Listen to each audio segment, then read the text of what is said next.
Hi, welcome to my digital diary. This is where I share the passions and skills that matter the most to me in hopes of inspiring anyone who stops by. If you're watching this around the release date, the Chinese Mid Autumn Festival is just around the corner. But guess what? Moon related autumn festivals aren't just celebrated in China, they're all over the world. From mooncakes to rabbits on the moon to colorful parades, let's explore different festivals today to see what brings them together and what makes each one special. As a quick disclaimer, I might butcher some pronunciations or get some facts wrong, so feel free to correct me in the comments below. After all, we all learn something new every day. Let's start with the most famous one, China's Mid-Autumn Festival, or Zhongqiu Jie. It's based on the legend of the moon goddess, which goes like this. The legendary archer Hou Yi shot down 9 suns and was rewarded with 2 immortality elixirs. But one day, his sneaky apprentice tried to steal them. That's when his wife Chang'e panicked and drank them both herself. She floated up to the moon, where she lives today with her sidekick, the Jade Rabbit. Every year under the full moon, Hou Yi honors Chang'e with fruit and cakes. That's when it all started 3,000 years ago. Zhongqiu Jie usually falls somewhere between September and October. This year, the date is October 6th. Families will reunite to honor the legend, and of course, no festival is complete without food. Chinese people feast on mooncakes, yuebing. The most famous is the Cantonese-style mooncake, which contains something a little unorthodox. 1 or 2 salted egg yolks that represent the full moon. There are hundreds of other flavors out there, but honestly, these have always been my favorite.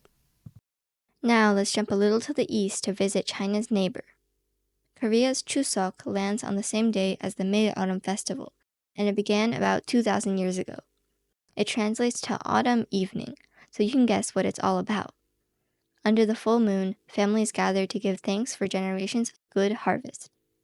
Chuseok has a signature food as well, songpyeon, rice cake that resembles a half moon. According to an ancient legend, a full moon's potential can only shrink, while a half moon will grow to be full. So, people make their wishes while eating songpyeon under the full moon to manifest prosperity and good luck. Now, why don't we go even further east to Japan? Tsukimi literally means moon viewing, and it's pretty self-explanatory.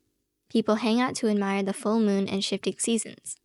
Tsukimi lands on the same day as the Mid-Autumn Festival, and it's 3 days long as well, just like Chuseok. The star of this festival is the moon rabbit, who symbolizes generosity and good luck. Legends say that an old man begged a monkey, a fox, and a rabbit for food. The monkey offered fruit, the fox caught a fish, but the rabbit was unable to give anything. Instead, it threw itself into the old man's fire to be cooked for him. And it turns out that the beggar was actually the god of the moon. Touched by the rabbit's selflessness, he gave it a lifetime on the moon. During Tsukimi, people offer many kinds of food, such as rice dumplings that look like a full moon called dango. Others offer chestnuts and soba or udon noodles. An honorable mention is usagi mochi, rice cakes shaped like little bunnies that are almost too cute to eat. Almost. Further south, Vietnam celebrates Tet Chong Tu, which directly translates to Festival Middle Autumn. Even though it originated from China, this festival evolved into the Children's Night to Shine. After a long and grueling harvest season, parents get to spend time with their children and celebrate what they worked so hard for. They help make colorful lanterns and costumes that their kids use for singing, dancing, and parading on the streets under the glowing full moon. It's chaotic, but in the best way possible. In Vietnam, it's custom to eat ban zong tu, mooncakes similar to those from China. This year, the festival runs from the night of October 5th to the end of October 6th. A little to the west in India, people celebrate Sharad Purnima. It's a Hindu festival held on the exact same date as the Mid-Autumn Festival. Sharad Purnima means autumn full moon. Again, the translation is very literal. It celebrates the end of the rainy season and honors the full moon's magical luck and healing powers.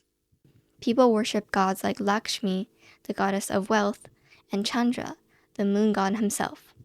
Many even pull an all-nighter and leave sweet dishes like kheer, a creamy rice pudding, overnight so it can absorb the moonlight's blessings. That's literally next level midnight snacking.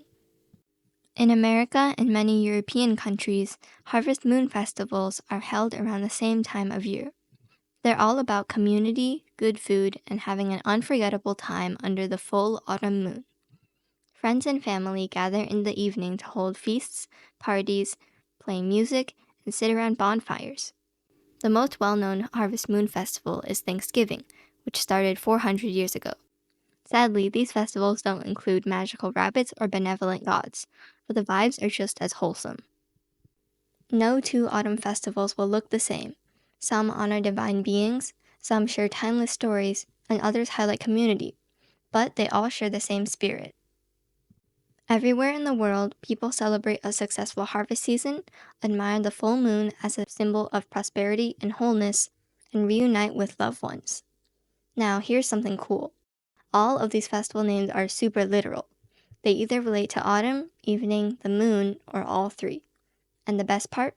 All these festivals line up nearly on the same day every year. This time is around October 6th, so mark your calendars. No matter where you live, the same full moon will light up the sky as we all enjoy the magic of autumn. Thanks for stopping by for today's diary entry, and I hope I'll see you in the next one.